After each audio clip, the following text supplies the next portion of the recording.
Welcome to my channel. ಎಲ್ಲರೂ ಹೇಗಿದ್ದೀರಾ? ನಾನಿವತ್ತು ತೋರಿಸ್ತಾ ಇರುವಂತಹ ರೆಸಿಪಿಯಲ್ಲಿ ಸಕ್ಕರೆ ಮತ್ತು ಬೆಲ್ಲ ಎರಡನ್ನೂ ಬಳಸಿಲ್ಲ, ಆದರೂ ಕೂಡ ತುಂಬಾ ರುಚಿಯಾಗಿರುತ್ತೆ ಈ ರೆಸಿಪಿ. ಕೇವಲ 2 ಮಾವಿನ ಹಣ್ಣನ್ನು ಬಳಸ್ಕೊಂಡು ನಾವು 5 ರಿಂದ 6 ಜನಕ್ಕೆ ಆರಾಮಾಗಿ ಸರ್ವ್ ಮಾಡ್ಬೋದು ಈ ಥರದ ಡೆಸರ್ಟನ್ನು. ಸೊ ತುಂಬಾ ರುಚಿಯಾಗಿರುತ್ತೆ. ಯಾವ ಥರ ಮಾಡೋದು ಅಂತ ನೋಡೋಣ ಬನ್ನಿ. ನಾನಿಲ್ಲಿ ಅದಕ್ಕೆ ಮೇನ್ ಇಂಗ್ರೀಡಿಯೆಂಟ್ ಆಗಿ ತೊಗೊಳ್ತಾ ಇರೋದು ಮಾವಿನ ಹಣ್ಣು, ಆಮೇಲೆ ಅರ್ಧ ಲೀಟ್ರ್ ಆಗೋಷ್ಟು ಹಾಲು, ಆಮೇಲೆ ಸಾಬುದಾಣ. ನಾನಿಲ್ಲಿ ಸಾಬುದಾಣಿಯನ್ನು ಚಿಕ್ಕದಾಗಿ ಸಿಗುತ್ತಲ್ಲ ಆ ಥರದ ಸಾಬುದಾಣಿಯನ್ನು ನೆನೆಸಿ ಇಟ್ಕೊಂಡಿದ್ದೀನಿ. ಮೀಡಿಯಮ್ ಸೈಜ್ ಇರುತ್ತಲ್ಲ ಅದು ಕೂಡ ತೊಗೋಬೋದು, ಬಟ್ ನಾನಿಲ್ಲಿ ಚಿಕ್ಕ ಸೈಜ್ ಐತೆ ಅಂಥೇಳಿ ಅದನ್ನೇ ನೆನೆಸ್ಕೊಂಡು ಇಟ್ಕೊಂಡಿದ್ದೀನಿ. ಸೊ ಇವಾಗ ನಾವು ಫಸ್ಟು ಈ ಮಾವಿನ ಹಣ್ಣನ್ನು ಪೇಸ್ಟನ್ನು ಮಾಡ್ಕೋಬೇಕು. ನಾನು 2 ಮಾವಿನ ಹಣ್ಣಿನ ಪೇಸ್ಟನ್ನು ರೆಡಿ ಮಾಡ್ಕೊಂಡಿದ್ದೀನಿ. ಆಮೇಲೆ ನಾವು ಇದಕ್ಕೆ ಹಾಲನ್ನು ಕಾಯಿಸ್ಕೋಬೇಕಾಗಿದೆ. ನಾನಿಲ್ಲಿ ಅರ್ಧ ಲೀಟ್ರ್ ಆಗಷ್ಟು ಹಾಲನ್ನು ತೊಗೊಂಡಿದ್ದೀನಿ. ವೀಡಿಯೋಸನ್ನು ಅಪ್ಲೋಡ್ ಮಾಡಿ ಒಂದು ಸ್ವಲ್ಪ ದಿವಸಗಳೇ ಆಯಿತು. ಸೊ ಅದಕ್ಕೆ ನನ್ನ ಕಡೆಯಿಂದ ಒಂದು ಎಕ್ಸ್ಕ್ಯೂಸ್ ಇರಲಿ, ನಾನು ಒಂದು ಸ್ವಲ್ಪ ಬ್ಯುಸಿಯಾಗಿದೆ. ಸೊ ಹಾಗಾಗಿ ವೀಡಿಯೋಸನ್ನು ಹಾಕೋಕ್ಕಾಗಿರಲಿಲ್ಲ. ಇನ್ನು ಮುಂದೆ ಪಕ್ಕ ಕಂಟಿನ್ಯೂಸ್ ಆಗಿ ವೀಡಿಯೋಸ್ ಹಾಕೋಕ್ಕೆ ಟ್ರೈ ಮಾಡ್ತೀನಿ. ಸೊ ನೆಕ್ಸ್ಟು ನಾನಿಲ್ಲಿ 1 ಸ್ಪೂನ್ ಆಗೋಷ್ಟು ಕಸ್ಟರ್ಡ್ ಪೌಡರ್ ತೊಗೊಂಡಿದ್ದೀನಿ. ಆಮೇಲೆ ಅದಕ್ಕೆ ಒಂದು ಸ್ವಲ್ಪ ಹಾಲು ಹಾಕ್ಕೊಂಡು ಚೆನ್ನಾಗಿ ಮಿಕ್ಸ್ ಮಾಡ್ಕೋಬೇಕು. ಸೊ ನಿಮ್ಮೆಲ್ಲರಿಗೂ ಈ ವಿಡಿಯೋ ಇಷ್ಟ ಆಗ್ತಿದ್ರೆ ಪ್ಲೀಸ್ ಲೈಕ್ ಮಾಡೋದನ್ನು ಮಾತ್ರ ಮರಿಬೇಡಿ. ಆಮೇಲೆ ನೀವು ಫೇಸ್ಬುಕ್ಕು, ಇನ್ಸ್ಟಾಗ್ರಾಮು, ಯೂಟ್ಯೂಬು ಯಾವ ಕಡೆಯಿಂದ ನೋಡ್ತಾ ಇದ್ದೀರಾ ಅಂತ ಒಂದು ಕಮೆಂಟನ್ನು ಮಾಡಿ. ಸೊ ಈ ಕಡೆ ಹಾಲು ಕೂಡ ಚೆನ್ನಾಗಿ ಕಾದಿದೆ. ಇವಾಗ ನಾವು ಕಸ್ಟರ್ಡ್ ಏನು ಮಿಕ್ಸ್ ಮಾಡಿ ಇಟ್ಕೊಂಡಿದ್ವಲ್ಲ, ಹಾಲು ಮತ್ತು ಕಸ್ಟರ್ಡು, ಅದನ್ನು ಇದಕ್ಕೆ ಮಿಕ್ಸ್ ಮಾಡ್ಕೋಬೇಕು. ಗಂಟಿಲ್ದಂಗೆ ಮಿಕ್ಸ್ ಮಾಡ್ಕೋಬೇಕು. ಯಾಕಂದರೆ ನಾವು ಕಸ್ಟರ್ಡು ಹಾಕಿದ ತಕ್ಷಣವೇ ಒಂದು ಸ್ವಲ್ಪ ತಳಕ್ಕೆ ಹೋಗಿ ಕೂತ್ಕೊಂಡು ಬಿಡುತ್ತೆ.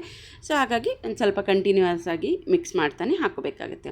ಸೊ ನೋಡಿ, ಕಪ್ಪಲ್ಲಿ ಇನ್ನೊಂದು ಸ್ವಲ್ಪ ಕಸ್ಟರ್ಡ್ ಪೌಡ್ರ್ ಉಳಿದಿದೆ. ನಾನು ಅದಕ್ಕೇ ಮತ್ತೆ ಒಂದು ಸ್ವಲ್ಪ ಹಾಲು ಹಾಕ್ಬಿಟ್ಟು ಸ್ವಲ್ಪ ಚೆನ್ನಾಗಿ ಆ ಕಸ್ಟರ್ಡ್ ಪೌಡ್ರ್ ಎಲ್ಲನೂ ನೀಟಾಗಿ ಮಿಕ್ಸ್ ಮಾಡ್ಕೋತಾ ಇದ್ದೀನಿ. ಇವಾಗ ಗ್ಯಾಸ್ ಆಫ್ ಮಾಡಿ ಪೂರ್ತಿಯಾಗಿ ಆರಕ್ಕೆ ಬಿಟ್ಬಿಡಬೇಕು. ಸೊ ನಾನಿಲ್ಲಿ ಸಾಬುದಾಣಿ ತೊಗೊಂಡಿದ್ದೀನಿ ಅಂತ ಹೇಳ್ದೆ ಅಲ್ಲ, ನಾನು ಚಿಕ್ಕದಾಗಿ ಬರುತ್ತಲ್ಲ ಆ ಥರದ ಸಾಬುದಾಣಿಯನ್ನು ತೊಗೊಂಡಿದ್ದೀನಿ. ನೀವು ನಿಮ್ಮ ಹತ್ರ ಮೀಡಿಯಮ್ ಸೈಜ್ ಇದ್ದರೆ ಅದೇ ತೊಗೊಳ್ಳಿ. ಸೊ ನೋಡೋದಕ್ಕೆ ತುಂಬ ಚೆನ್ನಾಗಿ ಅನಿಸುತ್ತೆ ಮೀಡಿಯಮ್ ಸೈಜ್ ಇರುವಂಥ ಸಾಬುದಾಣಿ ಇದ್ದರೆ. ಈ ಸಾಬುದಾಣಿಯನ್ನು ನಾನು ಅರ್ಧ ಗಂಟೆ ನೀರಲ್ಲಿ ನೆನೆಸ್ಕೊಂಡಿದ್ದೆ. ಸೊ ನಾನಿಲ್ಲಿ 1 ಕಪ್ ಆಗೋಷ್ಟು ಸಾಬುದಾಣಿಯನ್ನು ನೆನೆ ಇಟ್ಟಿದ್ದೆ. ನಾನಲ್ಲಿ ಒಂದು ಅರ್ಧ ಕಪ್ ಆಗೋಷ್ಟನ್ನು ಮಾತ್ರ ಯೂಸ್ ಮಾಡ್ಕೋತಾ ಇದ್ದೀನಿ.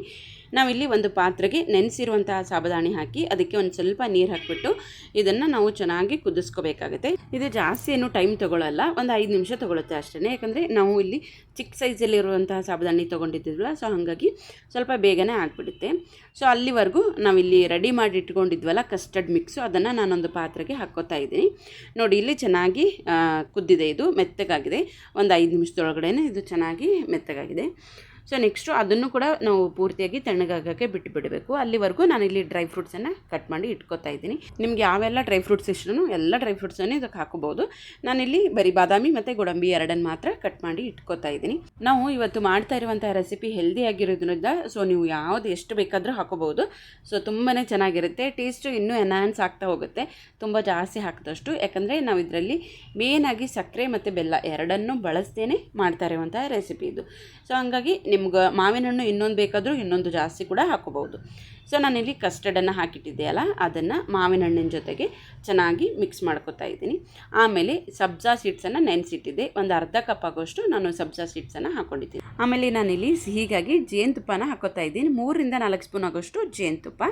ಸೊ ಜೇನುತುಪ್ಪ ಒಂದನ್ನು ಮಾತ್ರ ಒಂದು ಸ್ವಲ್ಪ ಕಡಿಮೆಯಾಗಿ ಹಾಕ್ಕೊಳ್ಳಿ. ಇದು ಒಂದು ಸ್ವಲ್ಪ ಜಾಸ್ತಿ ಆದ್ರೂ ಒಂದು ಸ್ವಲ್ಪ ಟೇಸ್ಟು ಬೇರೆ ಥರ ಬರುತ್ತೆ. ಯಾಕಂದರೆ ಮಾವಿನ ಹಣ್ಣು ಆಮೇಲೆ ಎಲ್ಲ ಫ್ರೂಟ್ಸು, ಡ್ರೈ ಫ್ರೂಟ್ಸ್ ಎಲ್ಲ ಇರೋದ್ರಿಂದ ಸೊ ಟೇಸ್ಟು ನ್ಯಾಚುರಲ್ ಆಗಿ ತುಂಬ ಚೆನ್ನಾಗಿ ಬರುತ್ತೆ. ಸೊ ಹಾಗಾಗಿ ಜೇನುತುಪ್ಪ ಒಂದು ಸ್ವಲ್ಪ ಕಡಿಮೆ ಹಾಕ್ಕೊಂಡ್ರೇ ಟೇಸ್ಟು ತುಂಬ ಚೆನ್ನಾಗಿ ಬರೋದು. ಜೇನುತುಪ್ಪ ಹಾಕೊಂಡ್ಮೇಲೆ ಸೊ ನೀಟಾಗಿ ಮಿಕ್ಸ್ ಮಾಡ್ಕೋಬೇಕು. ಆಮೇಲೆ ನಾನಿಲ್ಲಿ ದಾಳಿಂಬೆ ಹಣ್ಣನ್ನು ಹಾಕೋತಾ ಇದ್ದೀನಿ. ಇದು ಆಪ್ಷನಲ್ಲು, ಬೇಕಿದ್ದರೆ ಹಾಕೋಬೋದು. ನನ್ನ ಹತ್ರ ಇದು ಬಿಡಿಸಿರೋದಿತ್ತು ಅಂತ ನಾನು ಇದಕ್ಕೆ ಸೇರಿಸ್ಕೊಂಡಿದ್ದೀನಿ.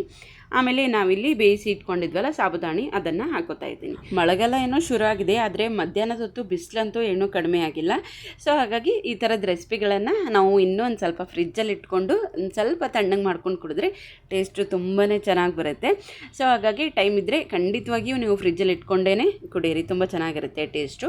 ನೀವು ಇದಕ್ಕೆ ಏನು ಬೇಕಾದರೂ ಎಕ್ಸ್ಟ್ರಾ ಹಾಕೋಬೋದು. ಅಂದರೆ ಡ್ರೈ ಫ್ರೂಟ್ಸ್ ಆಗಿರಲಿ, ಹಣ್ಣುಗಳಾಗಿರಲಿ, ಯಾವುದೇ ಥರದ ಹಣ್ಣು ಬೇಕಾದರೂ ಕೂಡ ಸೇರಿಸ್ಕೋಬೋದು. ಇದಕ್ಕೆ ತುಂಬ ಚೆನ್ನಾಗಿರುತ್ತೆ. ಬಟ್ ನಾನು ಮಾವಿನ ಹಣ್ಣಿನ ಸೀಸನ್ ಅಲ್ವಾ, ಸೊ ಹಾಗಾಗಿ ಮೇನ್ ಇಂಗ್ರೀಡಿಯೆಂಟಾಗಿ ಮಾವಿನ ಹಣ್ಣನ್ನು ಯೂಸ್ ಮಾಡಿಕೊಂಡು ಮಾಡಿದ್ದೀನಿ. ಟೇಸ್ಟ್ ಅಂತೂ ತುಂಬಾ ಚೆನ್ನಾಗಿತ್ತು.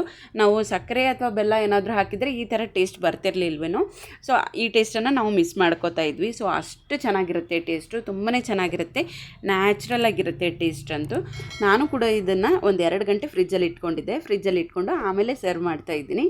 ಸೊ ಟೇಸ್ಟ್ ಅಂತೂ ತುಂಬಾ ಚೆನ್ನಾಗಿತ್ತು. ಎಲ್ಲರೂ ಕೂಡ ಒಂದು ಸತಿ ಟ್ರೈ ಮಾಡಿ. ಆಮೇಲೆ ನೀವು ಫೇಸ್ಬುಕ್ಕು ಇನ್ಸ್ಟಾಗ್ರಾಮಿಂದ ನೋಡ್ತಾ ಇದ್ದರೆ ಪ್ಲೀಸ್ ನಮ್ಮ ಪೇಜನ್ನು ಫಾಲೋ ಮಾಡಿ. ಯೂಟ್ಯೂಬಿಂದ ನೋಡ್ತಾ ಇದ್ದರೆ ನಮ್ಮ ಚಾನಲ್ಗೆ ಸಬ್ಸ್ಕ್ರೈಬ್ ಮಾಡ್ಕೊಂಡು ನೋಡಿ. ಸೊ ವಿಡಿಯೋ ನಿಮ್ಮೆಲ್ಲರಿಗೂ ಇಷ್ಟ ಆಗಿದ್ದರೆ ಪ್ಲೀಸ್ ಒಂದು ಲೈಕ್ ಮಾಡೋದನ್ನು ಮಾತ್ರ ಮರಿಬೇಡಿ. ಸೊ ವಿಡಿಯೋನ ಎಂಡ್ವರೆಗೂ ಇಂಟ್ರೆಸ್ಟಿಂದ ನೋಡಿದ್ದಕ್ಕೆ ಥ್ಯಾಂಕ್ ಯು. ಸಿಗ್ತೀನಿ ಮತ್ತೊಂದು ವಿಡಿಯೋ ಜೊತೆಗೆ.